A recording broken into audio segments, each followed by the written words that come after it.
Hello and welcome to the Hustle to Achieve podcast. On today's episode, we are joined by Ed Latimore. Ed is a former heavyweight boxer, a best selling author, and a competitive chess player. And I'm really glad Ed is on the podcast. Thank you for being on the podcast, Ed, and welcome on the podcast. Hey, thanks for having me, man. I got no problems here. It's a good day, and I'm happy to have a conversation, man. Absolutely. I'm so much looking forward to it. So, if you and I were friends early on, you and I were, let's say, childhood friends, who was Ed like, and what was your personality like growing up, and your experiences like? I grew up in a poor neighborhood. I was raised by a single mom. I I had to deal with a lot of the kind of violence and I guess just a really negative environment that you grow up in and around that. So uh, to deal with a lot of that, I spent a lot of time alone. I played a lot of video games. I had two really good friends that that weren't really into that stuff going on around the neighborhood, a lot of the violence and stuff like that. And so those are people that I got along with and hung out with. For the most part, I spent time away from home and didn't really interact with the neighborhood. And then when I got to high school, I got to see and meet a whole completely new different group of people. And so meeting those people gave me a lot of new stuff to do. I got to see a new life.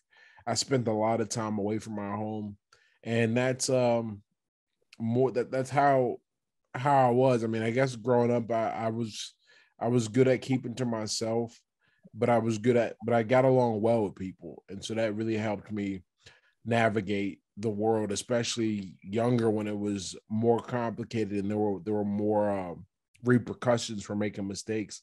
And then as I got older and I made closer and newer friends. So you recently shared a thread wherein you talk about the lessons you learned while growing up.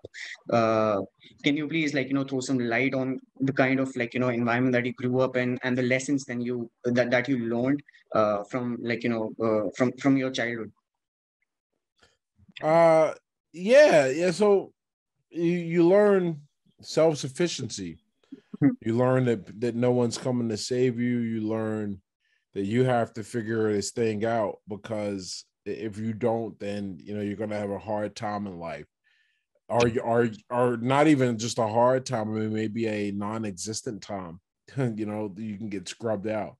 But I'm fortunate that I figured it out like when I figured it out. And I may not have been quite old enough to realize the implication, but it was still challenging. It was still difficult. And I was able to I guess, work through it and learn through it. So that was more or less, the biggest lesson that I had to take care of myself. So what was that pain point that made you realize that growing up in a poor neighborhood, and then you realize that I need to change my life? What was that? Was there any kind of particular experience that changed your outlook towards I don't want to live this life. I want to change my life. What was that particular experience that you faced? It was just every day was life. That was the experience. There was no one particular thing. It was everything. Just seeing it every day, and like, oh, I want to have something different. I want to have a better life than this. So, there's this notion or this concept of victimhood mentality, or victimizing oneself. And I see that a lot of people do that. And even if, let's say, someone is not victimizing themselves, it's the environment as a whole that is making them a victim, or speaking to them that they are sort of a victim in some way or the other. Maybe the environment that they grew up in, maybe the people around them, or the society at large. Why do you think that happens? And at the same time, why do you think that people buy into victimhood mentality? Oh, it's easier. It's you know when something happens to you. So there's a difference between being a victim and victimhood mentality. And when you're a victim, something's happened to you. That doesn't mean that it gets to define you, but it does mean that, a thing happened. So a lot of times it's just, I think most people realize, at least especially in today's society, that there is, people will be very accommodating and treat you well, or they'll be accommodating. I won't say treat well. They'll be accommodating to you if you have something wrong. And so there's not really an incentive to be right and strong, because when you're strong, no one cares about you. No one worries a lot of times. So I think a lot of times people they are responding to incentive. And I'm not saying that people shouldn't be looked after when a thing happens, but it's up to the individual to strengthen and stand on their own and let people know that I'm okay. When you have received, when it appears that you've been slighted, there's a lot of attention that rallies around you. I think people get addicted to that. I think that, there's just more incentive today to identify as the victim of something rather than a person who's strong and can resist it. So you just mentioned that, when you're strong, that people don't usually let's say, look after you, right? Yeah. So is it because you're, I mean, mentally strong? Yes. So is it because that, you come off as someone who's in some sort of way understanding of the fact that, the world around you is not supportive of you, whether or not you like it? Or what do you think is the reason behind people not looking after you, even though you may come off as a strong person mentally? People have their own problems. It's not that, I really don't think that people want to ignore others. You just, you have your own issues. Hmm. and your own, and I tell people this all the time when it comes to dealing with and shame and all that. It's not that people want to ignore you. They just got better stuff to do. They got other things. They have a whole life, and you don't get to dominate the conversation just because of what's going on in your day, or dominate their thought space. I mean, yes, there's the token uh appreciation, but sympathy maybe. But for the most part, people are worried about their own stuff. And I think once you remember that, then you stop wanting or expecting people to care.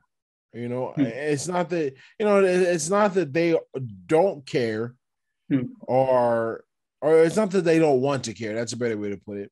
Hmm. It's just that, they're busy dealing with other stuff. It's just not. You have to remember there's a certain degree of selfishness that goes into assuming that the world is going to worry about you, Hmm. and because the world doesn't have time for that. Other And people so, don't have hmm, time for it.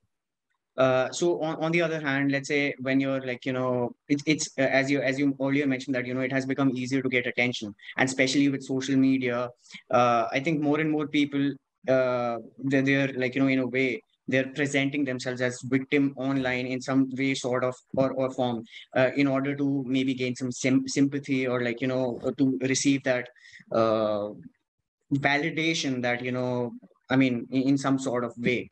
So if we, let's say, if we know that people are dealing with their own problems, and which they are, I mean, everyone is living their own lives, they're dealing with all sorts of problems. Why is it that we still seek out attention in the form of let's say, victimizing ourselves in some way or form? Well, it's just human to seek out attention. That there's nothing wrong with that.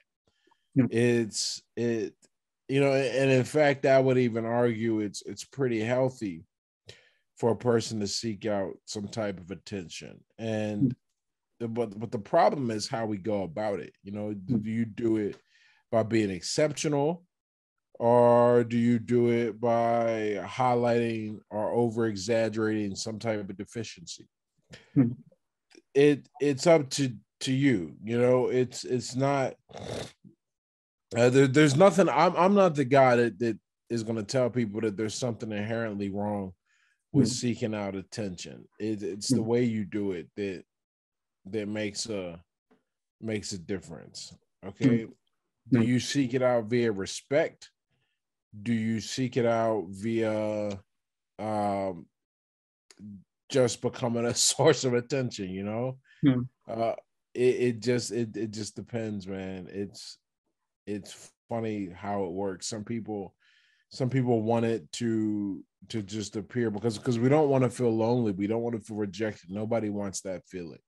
Hmm. And when you remember that a lot of us are just trying to avoid feeling alone, Hmm. then it makes sense. But Hmm. I never as far as to why people do it, they're just trying to get what we all want. Hmm. It's easier to do it that way though, to go through being a victim, right? Because or to declare yourself unique and special, that's easier than achievement. So that's Hmm. why that happens, you know. But as far as it being why people do it instead of how people do it, that's the real focus. We should be focused on the how, not the why. Hmm. Hmm. So, how do you develop a mindset wherein you understand the situation that everyone is dealing with their own lives, everyone is dealing with some sort of problem or the other, and victimizing oneself will not get you anywhere, or would not help you move ahead. So, how do you get from that mindset of victimizing yourself to basically understanding it, and then basically, let's say, understanding that your own and you need to basically do what you're doing in order to survive, and basically wherever you want to go in life. You just have to as far as how you get there. I don't know if there's a journey that makes people realize this, Hmm. but what I do know is that doing challenging things and well, no, forget that. There are some first truths. I put this as a first truth Hmm. that the world has to, and I call them first truths because there's no journey to get you to realize this. Hmm. There's just realizing it and operating as if, right? And so you have to learn to operate as if the world is going to be a certain way. And I think that certain ways that people are worried about themselves and taking care of themselves. That's how that goes. Hmm. There's no journey, there's no trick. Some people, well, once you operate from that point, and then all the conclusions that come from it tend to lead in the same general direction. Hmm. So you've been a former heavyweight boxer. How was that, like, how did that thought of you becoming a boxer came into your mind? What was that, like, initial, let's say, push that got you into boxing, or that made you interested towards boxing as a career? And what were some of the important life lessons that you learned while pursuing boxing as a career? Well, so a lot in one question. I started fighting because I needed something to do, Hmm. and it served me as this kind of great place to hone and develop my discipline and make me I think I'm more self-sufficient. I think I'm a more mentally tough, disciplined individual. You get to encounter a lot of pain, and pain is very purifying. If you're not willing to face pain, you're not going to be able to go particularly far. So that is the big deal about boxing. Boxing forces you to encounter physical pain and mental pain and emotional pain, let down, all the hard stuff. You face all the difficult emotions that come from living. You face those in boxing. Okay. Hmm. So that's the biggest thing about it. I mean, a lot of people will see the physical training and they assume it's one thing, or they assume that's the only thing. But the reality is the most valuable part of boxing is the training, is the way you're exposed to things that can hurt you. Like that's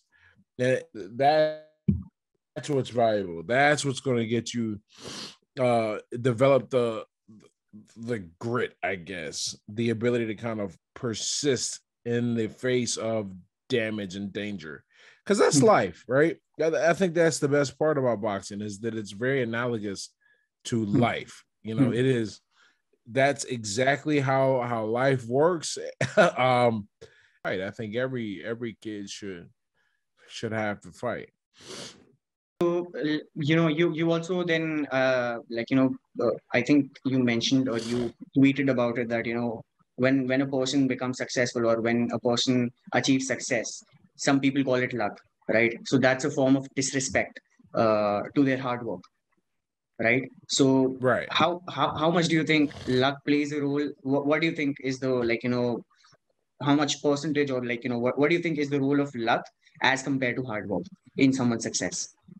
Uh, you know, so we're all lucky whenever we're successful, because there's we tend to forget that we could have been born any place, anywhere, to anyone with any number of defects.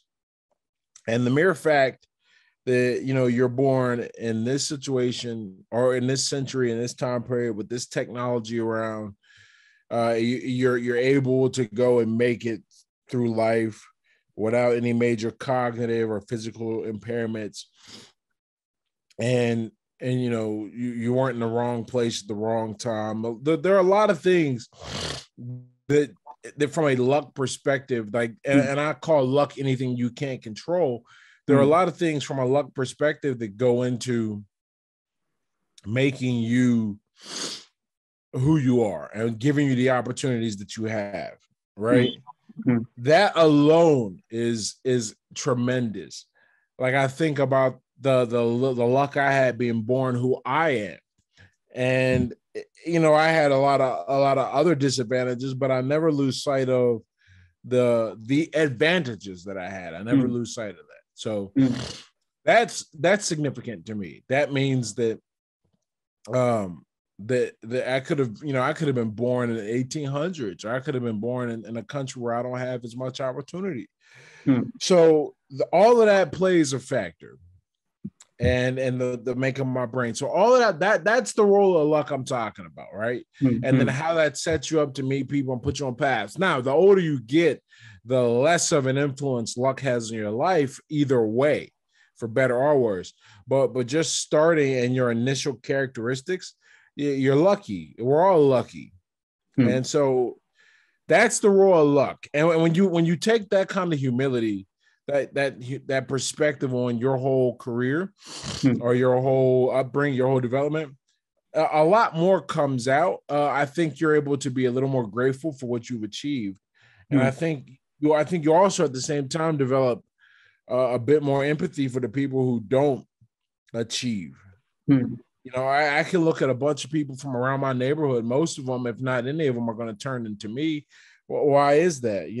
Well, the same reason why I didn't become a sports star. I didn't, for good luck, or in bad luck, why I didn't end up breaking a law or doing something. I mean, there are lots of different possible outcomes that all stem from the initial conditions. And if your initial conditions are too bad, you never know. So that's the role of luck I talk about, that role. So you mentioned that luck plays a less of a role when you're when you get older. Is it because luck has already played a role in in your life right from the moment that you were born, where you were born and all of that, and then it's all about where you go, how hard you work, how smart you work. What do you think it is? I think it's So the older you get, the more you have control over. Not only do you have more control over what you do, but you've had control over what you've done, and that accumulates.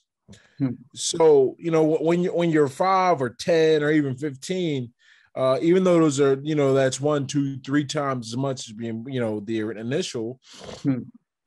year of 5, you haven't had that much control over things. You've got a little bit, but as you get older, but you haven't had that much control. Your initial conditions are largely a result of, or rather, your initial conditions you had no control over, but your position in life at the age of 10 and certainly, or the age of 15 and certainly 10 and 5 are the results of things beyond your control. Once you're, we leap ahead 25, well, you've had at that point 7 years to be a fully grown adult legally in most places. And many would say, but at that point, you've been making decisions that compound that you're interested in. And you have full autonomy. So now it's like, okay, well, your position at 25, that reflects your life, that reflects less luck than your position in life at 10. And as we get older and older, that holds true. More things are the result of what you've done. Like at this point, I'm 37, right? So that means I've been an adult, like legally and fully responsible for myself for more than half of my life. No one can look at me and say I got unlucky. All right. If I decide to do something now to ruin my life, that's my fault. I don't know any better, or I do know better. But if I make a mistake at like 11 or 12, that might be a little different. Hmm. So that's what I mean. The older you get, the more control you have over what you do now and what has come behind you. So let's say someone who's born with a less of a luck than I am or someone else is, right? Someone who's not having the same opportunities that I am having right now. Uh, is it possible to come from that place and then transform your life and achieve uh, greater things in life? And if Oh, so, how can we basically do it and learn from it? absolutely. You're never down and out. I mean, until you're down and out, like doing a life sentence or you're dead. Hmm. You can always change your circumstance. As far as how to do it, the general there's always the general advice, but the general advice misses the subtleties and nuances that kind of go into making success possible. But generally speaking, I mean, you have to continue to develop yourself. You have to do it intentionally. You have to put yourself in the in the gauntlet, in the fire. Do hard things, learn from it, get around good mentors. I mean, all of these things, though, to a large degree, are not within your control, at least initially. The older you get, the more control you have over all of this. But you have to get around a different environment. You have to see different things.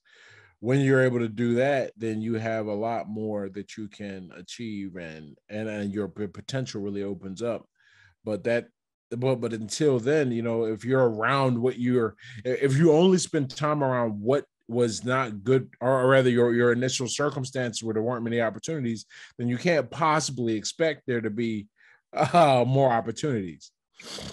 So let's say if someone is not in this not not has not grown up with the same opportunities as I have, and is living in an environment which is not bringing a lot on the positive side to the growth of this person, right?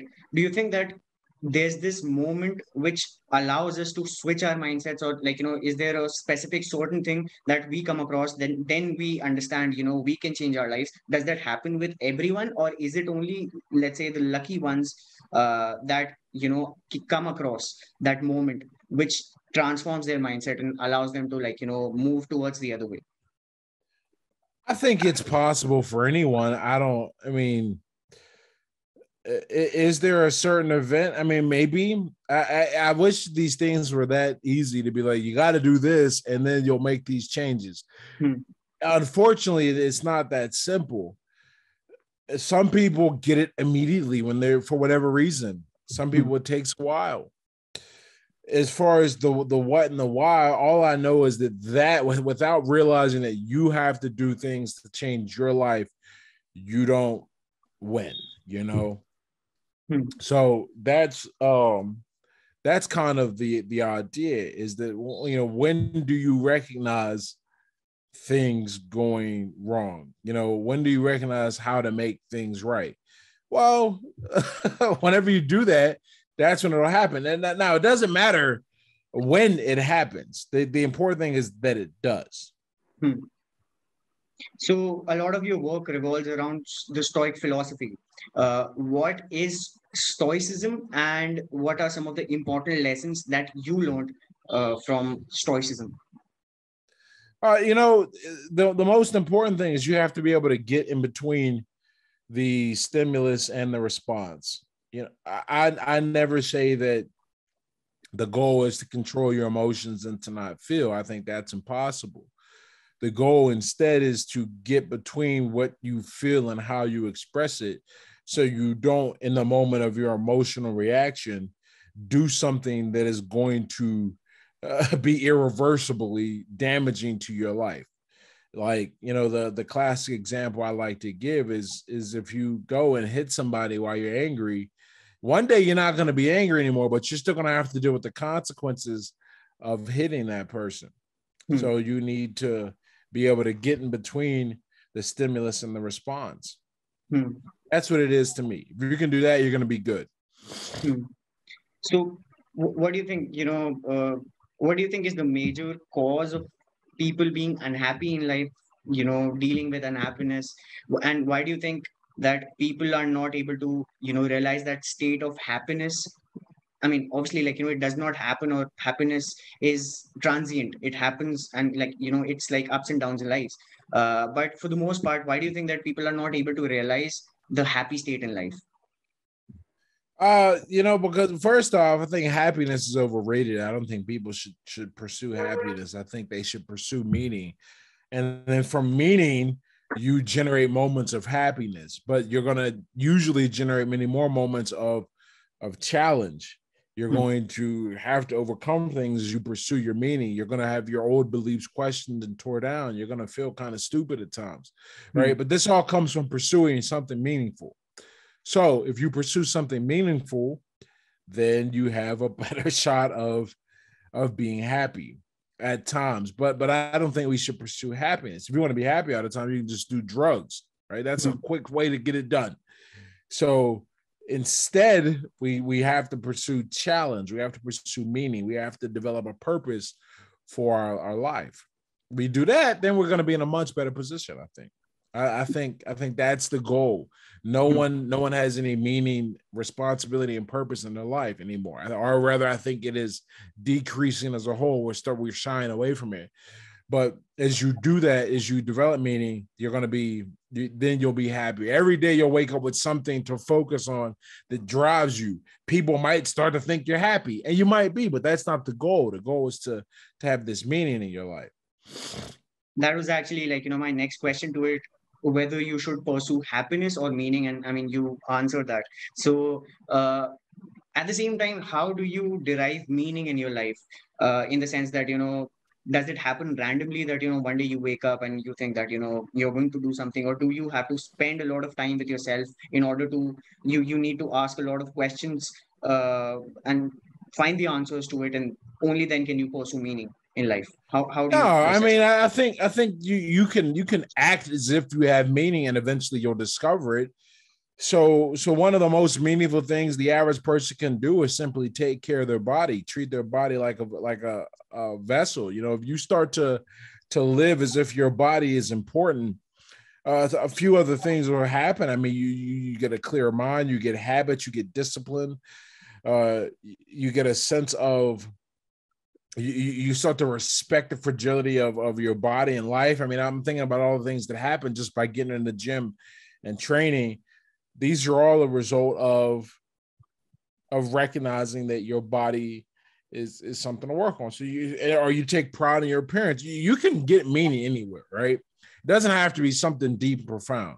all you have to do is, if I can put it another way, when you have meaning, you will do what is necessary to uncover that, regardless of how you feel, to pursue and stay true to it. That's why physical training is such a great gateway to this concept of meaning, right? You have to train no matter how you feel. That does something to you. You do that for a year, you get to the gym 4 days a week, regardless of how you feel, and you see the changes mentally and physically. Well, you're no longer um, you're no longer pursuing things for the sake of just doing them. Like you start to learn, oh, I can't just eat that because it feels good, or I can't just sleep in because it feels good. Because I think the pursuit of what feels good is what degrades the meaning in your life, because usually those two things are not the same. You have to train yourself to get a lot of happiness out of the meaning and discipline the outcome. It forces you to delay gratification in the sense, and when you do that, you start to realize, well, the longer the gratification is delayed, the less I chase the gratification, the more I chase the thing that's delaying it, because you start to become happy with that instead. So we don't chase happiness, we chase meaning. So let's say, as you said, that it starts with taking care of your own body, right? And once you start seeing results within yourself, like physically and mentally, and then only, like, you can pursue it for a long period of time. So right from the moment, let's say, you started working out, and you have the kind of body that you desire, at what point does that transform into, or like, get transferred into the other aspects of your life, wherein you can then derive meaning into other ventures in your life? Yeah, I mean, it naturally happens. I don't think there's anything you have to do. You just have to go and push and train. But you can learn discipline through anything. You can learn resilience. You can learn self-control. All this, you can learn it through various mediums. I think physical training is probably the most impactful, or rather the easiest, because it's one thing where you can just see the gradual increase. People respond to it. People notice it. So that is why I think everyone should train physically. So I'm not sure, like, so I've, like, I've noticed this one thing, that critical thinking or independent thinking in today's time is, like, is less of a trait in human beings, as we like to, like, depend on other people's opinions, and we form an opinion based on, like, what other people around us are thinking, or like, what the media is showing us. How much do you think has the media like, that the media has an influence over people's opinion, and how can people develop that independent thinking characteristic in order to, like, think for themselves? I think the media has as much control. Well, if think of it this way, if you are always seeing something or consuming something, then yeah, it's going to have a pretty big impact on how you think and what you think about. So, the first thing that a person has to do if they want to escape that is they just have to not pay attention. I mean, I cannot think of one time when knowing the news made a difference in my life. If it was a thing that was going to affect my life, I'll find out sooner or later. Um, so I can't escape it. So then I go, well, my peace of mind is so important, so I ignore everything else. I try to stay away from that. So in order to, let's say, pursue truth, because there's so much information out there, and we hardly know, even 1% of it. We know, like, very small percentage of that, like, the actual information that is out there, or the actual truth that is out there. And most of the times, we think what we think is the truth. So in order to actually find out the real truth, what can we do in order to pursue the right thing, or what the actually, like, right thing is? Um, that's a good question. I think you have to, if you didn't have like someone to teach or show you. I mean, I think you treat people as the most important thing, and then you let every decision flow from that. If you do that, it's going to be hard to it's going to be hard to mess up, I think. That's my thought process on that. I just think that a person, I hate to say, find the truth, because that is a weird statement to me. I think because truth is objective, but a person has to do what they feel is best. They have to get in touch with their heart. I mean, for I wish I had better words, but that's how we find it. I think that's how we do it. And I think there's this. I think that it's maybe it's because of social media, but I think people have become like or the thought process of people have become that they will think in one direction, and when they're like confronted with a different opinion, they would automatically reject it.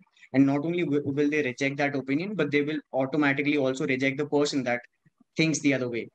How do you think it is important for us to live in a society wherein we are not only able to like understand the point of view of other people, and understand that there may exist a different point of view, and at the same time learn from it and grow from what's out there that is different from what we've been brought up with, or what we have like learned while growing up?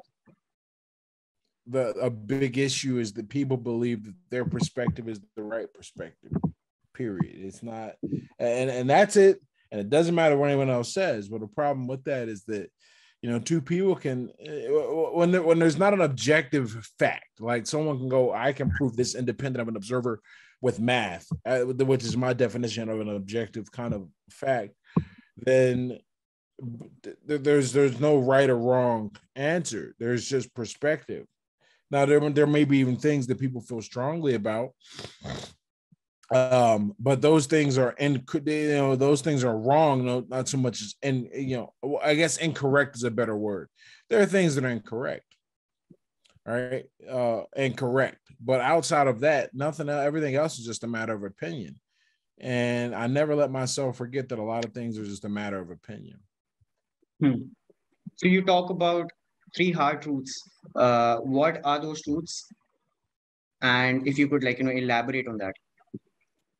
So the people who resist getting help the most are the ones who usually need it. There's this weird point where there are some things you don't want to help a person with, because they need to struggle to learn that. I really believe that a lot of that, a lot of things that deal with development, there are challenges you take on.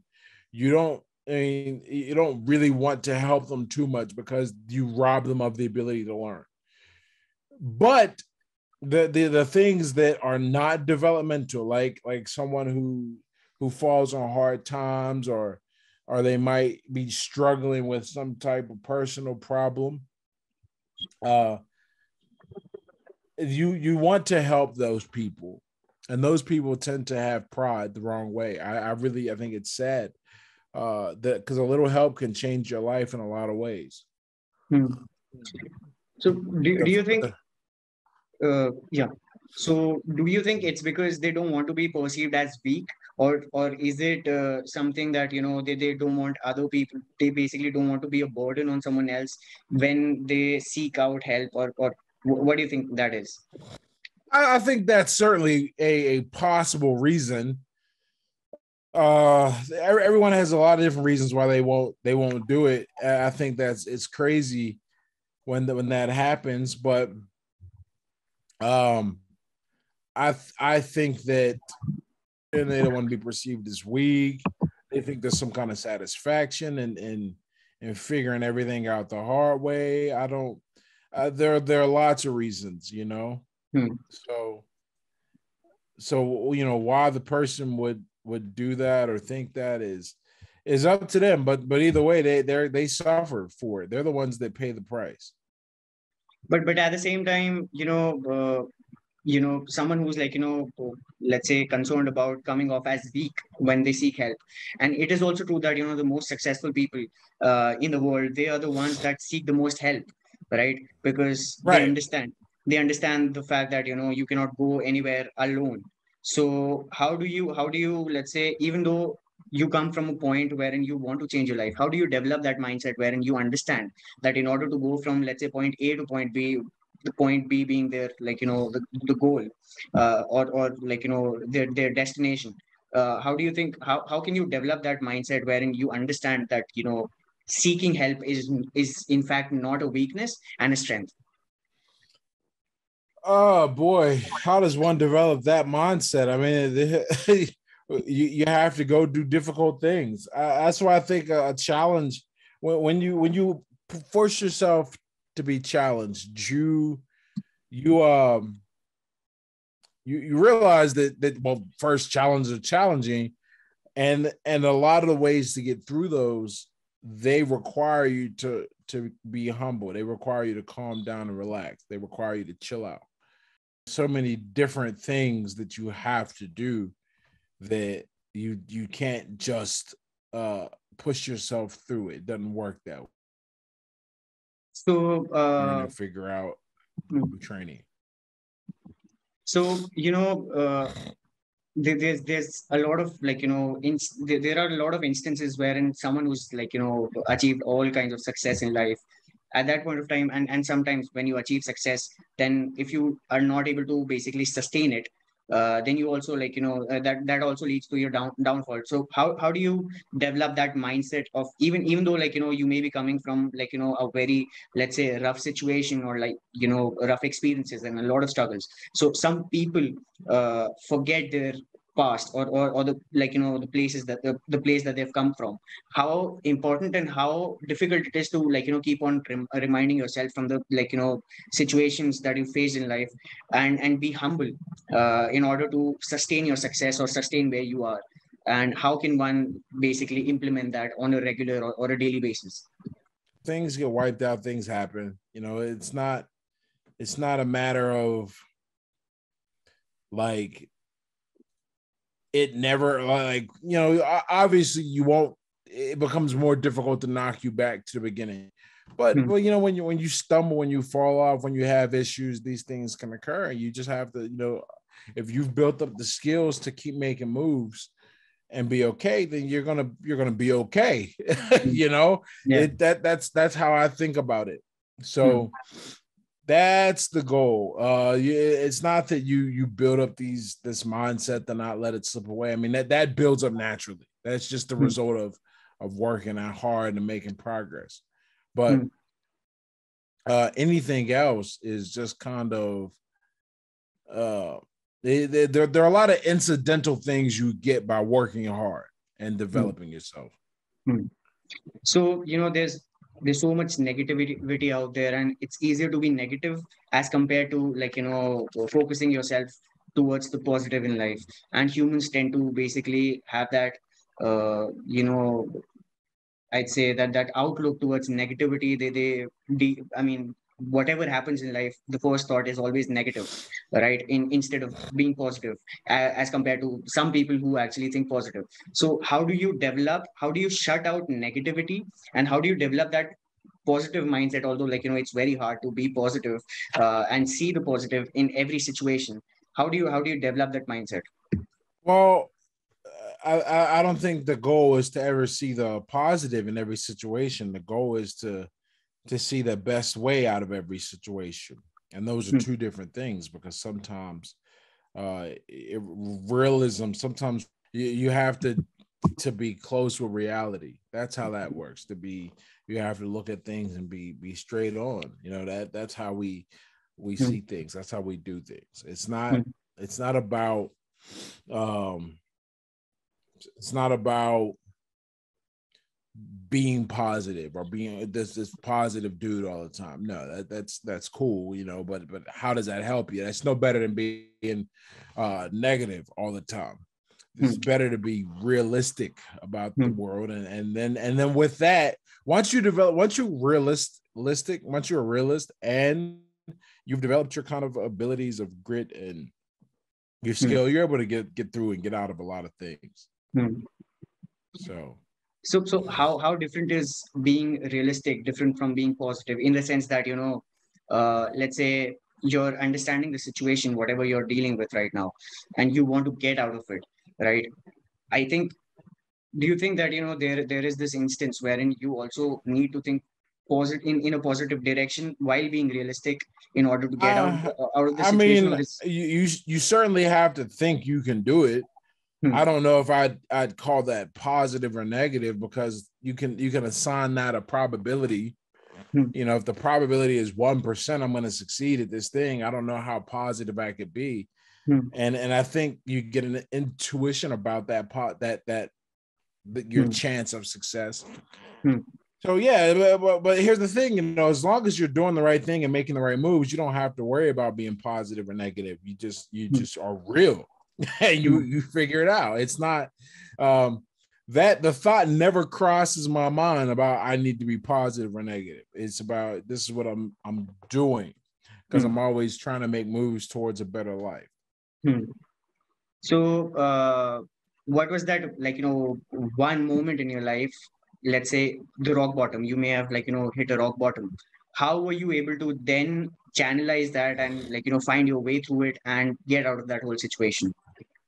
You just keep your head on straight and be realistic. Like I remember, like after I lost my fight, I was like, okay, I see that. Like I evaluate all the problems I'm going to potentially face, Hmm, and I start figuring out what to do about them. And I did. I had to figure out how to replace my income and get back to school. So I just like, um, what do I do to make that happen? And I did it. It's hmm, all realism to me. I don't. hmm, There's no positive. It's just looking at what needs to be done and coming up with a plan to get hmm, it done with the tools you have available.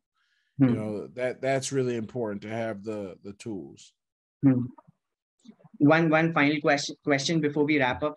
What advice would you give to people who are, like, coming off and, like, from, let's say, difficult circumstances, they're dealing with a lot of things in life and they want to, like, change their life? What advice would you give to them? Yeah, start spending time around the people or the places, because the people don't want to have you yet. The places, and doing things that will make your life different.